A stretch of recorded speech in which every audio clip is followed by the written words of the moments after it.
तो हम एक इटालियन मूवी को एक्सप्लेन करेंगे जिसका नाम है स्टे एज यू आर। पर आगे बढ़ने से पहले हमारे इस चैनल को सब्सक्राइब कर दीजिए। मूवी की शुरुआत में हमें एक आदमी दिखता है जो गार्डन में घूम रहा होता है जिसका नाम गियोलियो है। फिर वो एक लड़की को देखता है और उससे जाकर पूछता है यहाँ का गार्डनर कहाँ मिलेगा, और वो लड़की उसे इशारे में बताती है कि उस तरफ। फिर वो वहाँ उस गार्डनर के पास जाता है और कहता है मैं एक आर्किटेक्ट हूँ और मैं एक नया गार्डन बना रहा हूँ और यहाँ पर जो डायना का स्टैचू है मैं उसे खरीदना चाहता हूँ। फिर गार्डनर उसे कहता है यहाँ कोई चीज बिकाऊ नहीं है।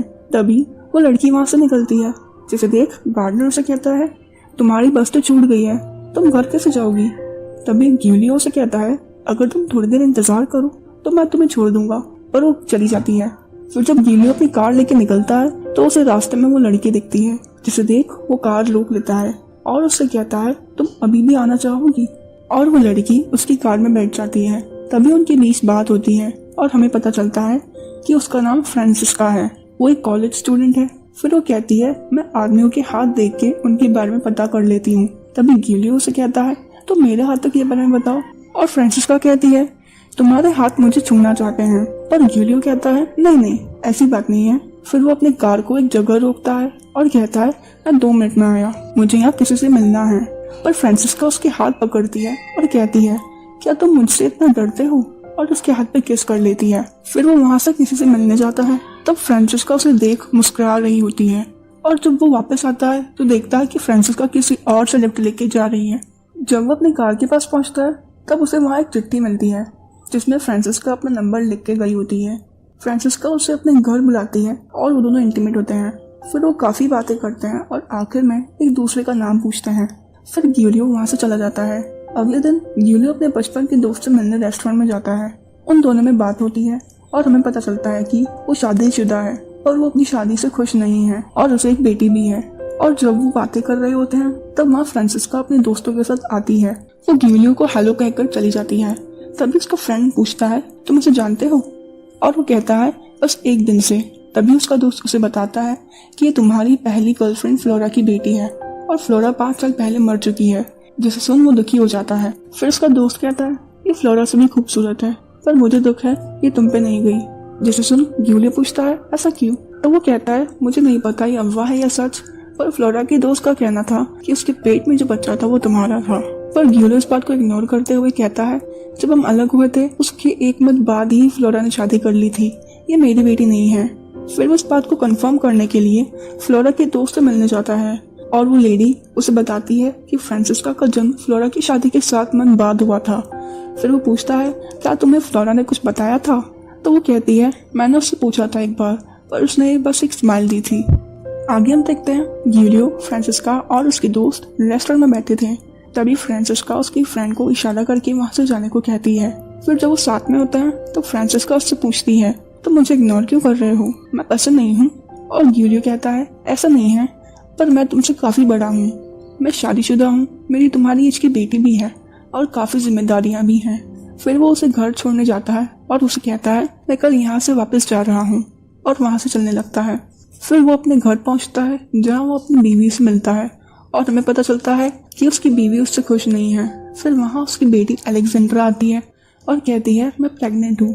जिसे सुन वो गुस्सा होकर वहाँ से निकल जाता है। अगले दिन जब वो अपने ऑफिस में होता है तो उसे कॉल आता है और वो कहता है मुझे वो स्टैचू नहीं मिला, मैं आपसे वहाँ आके मिलता हूँ। फिर वो अपने ड्रॉअर से फ्लोरा की फोटोज निकालता है और उसे याद करता है। आगे वो फ्रांसिस्का को दूर से देख रहा होता है। तभी फ्रांसिस्का की फ्रेंड उसके पास आती है और उसे अपने साथ अपने घर ले जाती है और उन दोनों में बात होती है, जिससे हमें पता चलता है कि फ्रांसिस्का अपने डैड को काफी मिस करती है। फिर उसके साथ फ्लर्ट करने लगती है। तभी वो फ्रांसिस्का आ जाती है जो उन्हें साथ में देख वहाँ से चली जाती है। आगे जब गियोलियो फ्रांसिस्का से मिलने जाता है तो देखता है वो किसी लड़के को अपने साथ अपने घर ले जा रही है। जिसे देख वो उसे कॉल करके समझाने की कोशिश करता है पर उसकी बात नहीं मानती। वो उसे कहता है जब तक तुम उसे अपने घर से बाहर नहीं निकालोगी मैं यहीं पे बैठा रहूंगा। और आखिरकार वो उस लड़के को वहाँ से निकलते देखता है और फ्रांसिस्का आके उसके कार की शीशे पे किस करती है और फिर वो वहाँ से चला जाता है। अगले दिन फ्रांसिस्का उसके घर उससे मिलने पहुंच जाती है, जिससे उसकी बीवी को उस पर शक होने लगता है। फिर हम देखते हैं वो एक दूसरे के साथ काफी टाइम स्पेंड करते हैं और काफी एंजॉय करते हैं। एक दिन वो एक होटल में रुकते हैं जहाँ फ्रांसिस्का इंटीमेट होने के लिए रेडी होती है।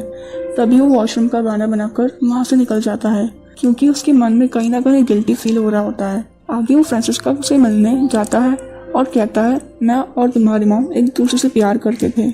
हम एक दिन मूवी देखने गए थे और वो वहाँ से बाहर चली गई। मुझे लगा वो कार के पास मेरा इंतजार कर रही है, पर जब मैं बाहर गया तो वहाँ कोई नहीं था और उसके बाद बिना कोई वजह हम अलग हो गए और मैं रूम चला गया।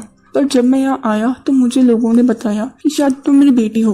तभी उसे किसी का कॉल आता है और जब वो उससे कॉल पे बात करके वापस आता है तब फ्रांसिस्का वहाँ से जा चुकी होती है। फ्रांसिस्का बहुत दुखी होती है, वो अपने घर में ही रहती है।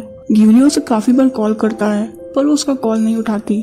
फिर एक दिन फ्रांसिस्का गिलियो को मनाने जाती है और कहती है, जिसने मुझे पाल पोस के बड़ा किया वो है मेरे पिता, तुम नहीं। और काफी मनाने की कोशिश करती है। जब गिलियो अपने घर पे होता है तो उसकी बीवी उसे कहती है, मैं कल लंदन जा रही हूँ, तुम्हारे लिए वो लड़की क्यों इम्पोर्टेंट है। और वो कहता है, मैं पागल हो गया हूँ, मुझे कुछ नहीं पता मैं क्या कर रहा हूँ। फिर वो फाइनल डिसीजन लेता है और फ्रांसिस्का के साथ चला जाता है और वो दोनों काफी खुश होते हैं। पर जब एक दिन वो मूवी देखने जाते हैं तब गिलियो की आंख लग जाती है और जब वो उठता है तो देखता है फ्रांसिस्का वहाँ नहीं होती। जब वो उसे ढूंढने बाहर जाता है तो उसे फ्रांसिस्का चुपके से देख रही होती है और वो वहाँ से कार लेके निकल जाता है, जिससे फ्रांसिस्का रोने लगती है और उसे पता चलता है कि वो उसकी मॉम को भी छोड़ के वहाँ से चले गए थे क्योंकि वो प्रेग्नेंट थी। और इस मूवी का अंत यही हो जाता है।